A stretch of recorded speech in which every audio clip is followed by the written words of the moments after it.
अस्सलाम वालेकुम नाज़रीन, मैं शिरीन ज़ादा हूँ और आज तीसरे रोज़ इमदादी सरगर्मियाँ तो जारी है। गवर्नमेंट के तरफ से, ज़िला इंतज़ामिया की तरफ से सड़कों को और गलियों को साफ किया जा रहा है, लेकिन बदस्तूर मुकामी जो बाशिंदे हैं, मुकामी जो लोग हैं, इनके घर वैसे के वैसे पड़े हैं। पहली दफ़ा आज मैं देख रहा हूँ कि अल खिदमत की जानिब से यहाँ पर इनके रज़ाकार तकरीबन 200 के करीब वो लगे हैं और वो काम कर रहे हैं। तो इसी तरह दिगर जो फलाही इदारे हैं, NGOs है, पुलिस एहलकार है, बहुत सारे मतलब पुलिस एहलकार लाइन भरे हुए हैं, पुलिस लाइन। तो उनको चाहिए कि वो आए, लोगों के साथ हाथ बटाए। ये तो बहुत ही ज़्यादा मुश्किल सूरत हाल है। आप देख सकते हैं इस वक्त रास्तों को साफ करना, इसी तरह 10-10 फुट 12-12 फीट रेत बजरी जो है ना मकानातों में पड़े हैं।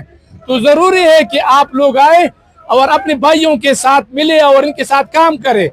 ये मिंगवरा शहर में मैं देख रहा हूँ कि ट्रैफिक का हुजूम इतना है, लोग फोटोग्राफी के लिए आते हैं, तमाशों के लिए आते हैं। तो खुदारा ये दिन आप पर भी आ सकता है। आप अपने दोस्तों के साथ, अपने भाइयों के साथ मिलकर ये काम करें। बहुत ही ज्यादा मुश्किलात है।